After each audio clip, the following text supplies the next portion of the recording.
प्राचीन भारत के इतिहास में गुप्त साम्राज्य एक सुनहरा अध्याय है। हालांकि सभी साम्राज्यों की तरह गुप्त साम्राज्य भी पतन से अछूता नहीं था। 5वीं शताब्दी के अंत तक साम्राज्य को आंतरिक और बाहरी कई चुनौतियों का सामना करना पड़ा, जिसके कारण अंततः इसका पतन हुआ। इन चुनौतियों में सबसे महत्वपूर्ण मध्य एशिया से हूणों का आक्रमण और साम्राज्य के भीतर बढ़ता आंतरिक संघर्ष था। नरसिंहगुप्त एक गुप्त सम्राट थे जिन्होंने 5वीं शताब्दी के अंत में शासन किया।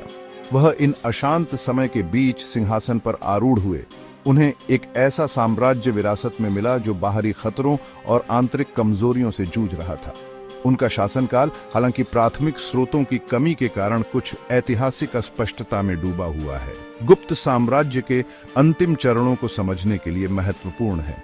माना जाता है कि नरसिंहगुप्त ने लगभग 473 से 495 ईस्वी तक शासन किया।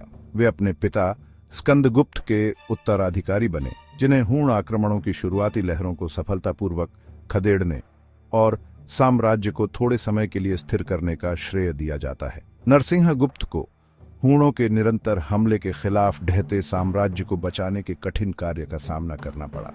हूण, जो पहले ही भारत के उत्तर पश्चिमी क्षेत्रों में अपनी उपस्थिति दर्ज करा चुके थे, गुप्त साम्राज्य के अस्तित्व के लिए एक भयानक खतरा पैदा कर रहे थे। वे अपनी सैन्य शक्ति, युद्ध में अपनी क्रूरता और लूट के लिए अपनी अतृप्त भूख के लिए जाने जाते थे। इस प्रकार नरसिंहगुप्त का शासनकाल इन भयंकर आक्रमणकारियों के खिलाफ संघर्ष में बीता। बाहरी खतरे के अलावा नरसिंहगुप्त को साम्राज्य के भीतर आंतरिक संघर्षों का भी सामना करना पड़ा। अपने पूर्ववर्तियों के शासनकाल के दौरान जिन केंद्रापसारक ताकतों को नियंत्रण में रखा गया था, वे खुद को फिर से स्थापित करने लगे, जिससे साम्राज्य भीतर से कमजोर हो गया। स्थानीय शासक केंद्रीय सत्ता की घटती शक्ति को भांपते हुए तेजी से स्वतंत्र और मुखर होते गए, जिससे साम्राज्य और अधिक खंडित हो गया। हूण आक्रमण गुप्त साम्राज्य के इतिहास में एक निर्णायक घटना थी। मूल रूप से मध्य एशिया के ये खानाबदोश योद्धा विशाल भूमि पर फैल गए थे, जिससे स्थापित साम्राज्यों के दिलों में भय व्याप्त हो गया था। 5वीं शताब्दी के अंत में भारत में उनका आगमन एक महत्वपूर्ण मोड़ था, जिसने भारतीय उपमहाद्वीप के राजनीतिक परिदृश्य को अपरिवर्तनीय रूप से बदल दिया। हूणों ने अपने महत्वाकांक्षी नेता तोरमाण के नेतृत्व में गुप्त साम्राज्य पर कई विनाशकारी हमले किए। हूण अपने बेहतर घुड़सवार सेना और तीरंदाजी कौशल के साथ युद्ध के मैदान में एक दुर्जेय शक्ति साबित हुए। उनकी सैन्य रणनीति, जिसमें अक्सर तेजी से छापे और निरंतर हमले शामिल होते थे, ने गुप्त सेनाओं को पछाड़ दिया, जो अधिक पारंपरिक युद्ध लड़ने के आदी थे। हूण केवल लूट और लूट से संतुष्ट नहीं थे। उनका उद्देश्य उत्तर भारत की उपजाऊ भूमि पर अपना प्रभुत्व स्थापित करना था। उन्होंने गुप्त साम्राज्य के बड़े हिस्से पर विजय प्राप्त की, जिसमें मालवा का रणनीतिक क्षेत्र भी शामिल था, जिससे साम्राज्य की अर्थव्यवस्था और प्रतिष्ठा को गहरा धक्का लगा। हूणों के खिलाफ असफलताओं का सामना करने के बावजूद नरसिंहगुप्त निराशा के आगे नहीं झुके। उन्होंने आक्रमणकारियों का विरोध जारी रखा, अपनी सेनाओं को एकजुट किया और हूणों की प्रगति को रोकने के लिए गठबंधन की मांग की। कुछ वृत्तांतों के अनुसार वह एक निर्णायक युद्ध में हूणों पर करारी हार देने में भी सफल रहे। हालांकि यह जीत एक अस्थायी राहत साबित हुई। हूण हालांकि क्षण भर के लिए पीछे हट गए, फिर से संगठित हो गए और गुप्त साम्राज्य के लिए एक शक्तिशाली खतरा बने रहे। हूणों के बाहरी खतरे से लड़ते हुए नरसिंहगुप्त को उन आंतरिक संघर्षों से भी जूझना पड़ा जो गुप्त साम्राज्य को त्रस्त कर रहे थे। साम्राज्य, जो कभी मजबूत केंद्रीकृत शासन के तहत एकाश्म था, क्षेत्रीय आधार पर दरारें अनुभव करने लगा। स्थानीय राज्यपालों और सामंतों ने गुप्त सम्राटों की कमजोर पकड़ को भांपते हुए अपनी स्वायत्तता का दावा करना शुरू कर दिया, जिससे साम्राज्य और अधिक खंडित हो गया। हूण आक्रमणों के बाहरी दबाव के साथ मिलकर इस आंतरिक संघर्ष ने एक अस्थिर स्थिति पैदा कर दी, जिसे गुप्त सम्राटों को प्रबंधित करना मुश्किल होता जा रहा था। इन आंतरिक संघर्षों के कई कारण थे। प्रमुख कारणों में से एक केंद्रीय प्रशासन का कमजोर होना था। हूणों के खतरे में व्यस्त गुप्त सम्राटों के लिए विशाल साम्राज्य पर प्रभावी नियंत्रण बनाए रखना कठिन होता जा रहा था। इससे प्रशासनिक दक्षता में गिरावट आई, जिससे स्थानीय शासकों को अपनी शक्ति मजबूत करने और केंद्र सरकार के अधिकार को चुनौती देने के अवसर पैदा हुए। एक अन्य योगदान कारक क्षेत्रीय पहचान का उदय था। सदियों से गुप्त साम्राज्य ने अपने दायरे में विविध क्षेत्रों और संस्कृतियों को शामिल किया था। जबकि गुप्त एकता और साझा पहचान की भावना बनाने में काफी हद तक सफल रहे थे, क्षेत्रीय आकांक्षाएं और मतभेद बने रहे। जैसे जैसे केंद्रीय सत्ता कमजोर होती गई, ये क्षेत्रीय पहचान फिर से उभरने लगी, जिससे संघर्ष और सत्ता संघर्ष हुए। अपनी समृद्धि और आर्थिक स्थिरता के लिए जाना जाने वाला गुप्त साम्राज्य नरसिंहगुप्त के शासनकाल के दौरान एक गंभीर आर्थिक संकट का सामना करना पड़ा। यह संकट कई कारकों का परिणाम था, मुख्यतः हूण आक्रमणों का विनाशकारी प्रभाव और साम्राज्य को त्रस्त करने वाले आंतरिक संघर्ष। हूण आक्रमणों ने, जो व्यापक लूटपाट और विनाश की विशेषता थी, साम्राज्य की अर्थव्यवस्था पर कहर बरपाया। लूट के लिए अपनी अतृप्त भूख से प्रेरित होकर हूणों ने धनी शहरों और व्यापारिक केंद्रों को निशाना बनाया, व्यापार मार्गों को बाधित किया और व्यापक आर्थिक अस्थिरता पैदा की। उनके छापों ने न केवल शाही खजाने को कम किया, बल्कि आबादी के बीच भय और अनिश्चितता भी पैदा कर दी, जिससे आर्थिक गतिविधियां और बाधित हुई। साम्राज्य के भीतर आंतरिक संघर्षों ने आर्थिक संकट को और बढ़ा दिया। जैसे जैसे स्थानीय शासकों ने अपनी स्वायत्तता का दावा किया और सत्ता संघर्षों में लगे रहे, गुप्त साम्राज्य की कभी एकीकृत आर्थिक व्यवस्था खंडित हो गई। व्यापार, जो गुप्तों के अधीन फला फूला था, को नुकसान उठाना पड़ा, क्योंकि क्षेत्रीय बाधाओं और संघर्षों ने पारंपरिक व्यापार मार्गों को बाधित कर दिया।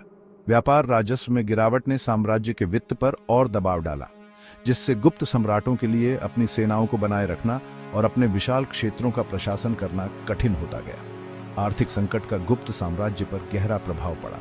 इसने साम्राज्य की सैन्य क्षमताओं को कमजोर कर दिया, जिससे वह बाहरी खतरों के प्रति अधिक संवेदनशील हो गया। नरसिंहगुप्त अपने पूर्ववर्तियों की तरह हिंदू धर्म के संरक्षक थे। उनके शासनकाल के शिलालेखों और सिक्कों से गुप्त शासकों की पारंपरिक धार्मिक प्रथाओं के पालन का संकेत मिलता है। हालांकि उन्होंने धार्मिक सहिष्णुता का भी परिचय दिया, जिससे अन्य धर्मों जैसे बौद्ध धर्म को उनके साम्राज्य के भीतर फलने फूलने का मौका मिला। नरसिंहगुप्त के धार्मिक संरक्षण का एक उल्लेखनीय उदाहरण प्रसिद्ध नालंदा विश्वविद्यालय के साथ उनका जुड़ाव है, जो प्राचीन भारत में बौद्ध शिक्षा का एक प्रसिद्ध केंद्र था।